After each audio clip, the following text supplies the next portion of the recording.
dance, baby cool, dance, eh yeah, dance, baby cool, dance, eh yeah. Oh my god. If you know that song, you know what I'm talking about. If you don't know that song, then it's okay. Oh, but no, it's for those who don't know what that song is, it's 90 Day Fiance. There was a story about this Habesha guy, this Ethiopian guy that was on that show, and he's a producer. He's like he has a lot of talents, but one of them is that he's a musician and a producer, and that's his song is like his name is not really, I think his name is Binyam, but which is an awesome name, and he but his nickname is Baby Cool or Baby, I think, which is actually very common for a lot of Habesha people to be called Baby as a nickname. I have I have cousins whose name is Baby, so it's just like a endearing thing you say to your family members, I guess. But he has a song that he created called Baby Cool, and so it goes like, dance, baby cool, dance, eh yeah, dance, baby cool. I just love that. That's great. Oh my god. Anyways, hi everyone. Hope you're all doing well.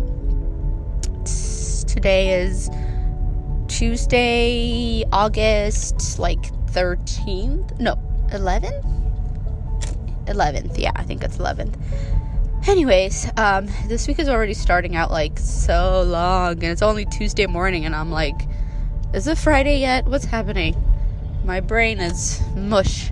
But I was just talking to a friend yesterday, and she was telling me that she feels the same way, or so I think that it's just pandemic getting to us all, our brains getting really tired, and that's just life right now. Anyways, welcome to the Diaries of Anxious Black Mom. I posted this my podcast on the Families of Color website for Seattle, and then Salon, I think it's Seattle People of Color Collective or Network, and I got a lot of people responded to it very positively, and I really appreciated that. That was cool. So thank you. I wanted to say that I was part of the Families of Color, one of the groups recently, and it's it's those parent groups, and it was very cool. It was specifically for Black moms, and I really enjoyed it. And through that, I got this book, which was very sweet of them to give us a collection of books. Some of them are for our kids, and some of them are for ourselves. And I was reading one yesterday that was meant for the moms, and it's called Liberating Parenting, or Liberation Parenting, something like that. And it's really cool, I don't know, just some of the concepts. And I learned that the woman who wrote the book, I forgot her name, but she I just started reading it last night, so so she has a podcast, and then made the podcast into a book, and I thought, wow, that's so cool. I just love that because she's able to take the stories in a podcast that she heard, and then find another platform to tell those stories, expand those stories. And she has this reflective pieces where in the book she asks you reflexive questions, and you're supposed to respond to those on your own way, and she provides some space in the book to do that, but you could also journal. So it's just my type of book altogether, my type of everything. I was like, oh yeah, that's just, I have this dream of creating a notebook design, because I think I told you guys I'm obsessed with notebooks. So I've always been someone who just writes a lot on paper, and that's part of how I process information and feel and process my feelings. And I do that through talking as well, but my husband doesn't want to hear me talking all the time, so it's just he doesn't mind, but it's also like I need other ways of processing my feelings besides talking to someone, because it's actually like emotionally intensive to listen to people. I mean, I feel like that. I can only do it for so long and then I get exhausted. So I totally think that other ways of processing your feelings, like writing or podcasting or something, is really nice. So anyways, going back, so I've always wanted to produce my own notebooks that, like, you know, take all the experience I have with notebooking and just like create something beautiful, something like very cool and chill and reflective. And I just think, because it just makes a difference when you have a really beautiful notebook for how you respond. For those who are into journaling, you know what I'm talking about. It really makes a difference. Like the look, the feel, the colors, all of that, just even the texture of the paper and like the quality of the paper, all of those things just really make you feel like it makes you feel really, it's like self-care to me. Like having a really nice notebook, being able to open it and write your thoughts is really like you're giving your words and your thoughts like a lot of respect, you know what I mean? So that's just something I wanted to do. So I really loved what she's done with this book, Liberation Parenting. I believe that's what it's called.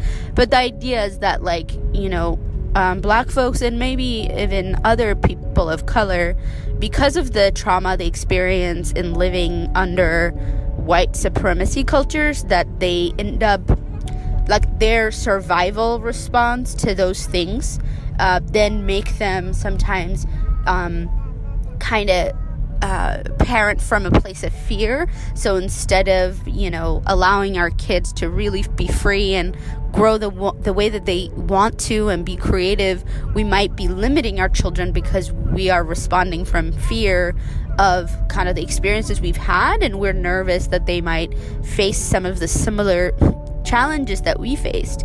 So I totally relate to that, even though I've only been a mom for like a year and a half, but I've had younger siblings, and I feel like when they were growing up, like I would get nervous for them in different ways, that like I would put my experience onto them and then say like, oh, like this, you know, I would just imagine worst case scenarios about things that might happen to them, and that would make me want to like really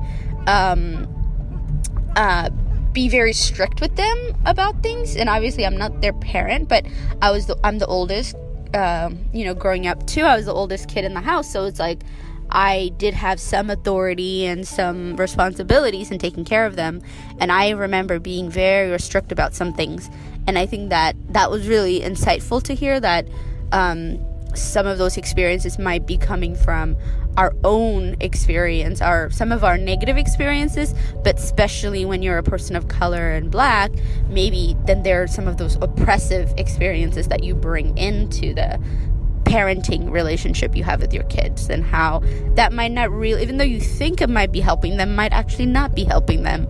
And at a different time I can talk a little bit about what I think how my parents might have showed some of that in when I was growing up, and how some of that was very much something that was really helpful for me and how I grew up, and how some of it wasn't as useful, I would say. And you know, it's like all parents, they do their best. I mean, it's hard. I mean, my parents were raising us in a country that they just moved to, and they didn't know like a lot about this place, and they just took a leap of faith coming here. So the fact that they've been able to raise us in a positive way that they have, in such a loving way, is really amazing.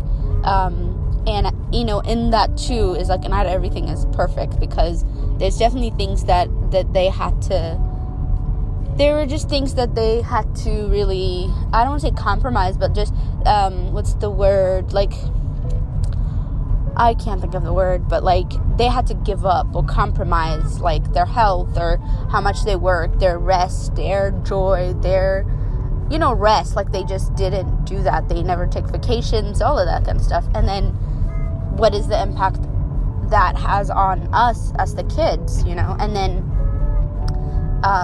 so things like that, I think that yeah, it's anyway, so we can talk about that another time. But I just thought it was cool, that book, liberation parenting, parenting from a place of liberation and love and joy, and not fear, and like trauma that we might have experienced ourselves or intergenerationally. I thought that was really powerful. So I'll keep reading that and report back what I learn.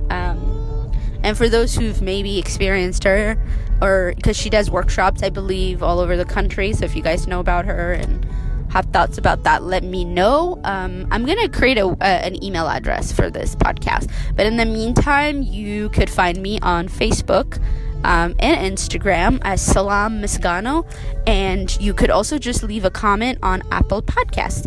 And while you're there, rate this podcast and give me a 5-star, because A+ for effort, right? So, all right, thank you, everyone. I am here. I have arrived at my destination, so I need to park and get out of the car. All right, bye.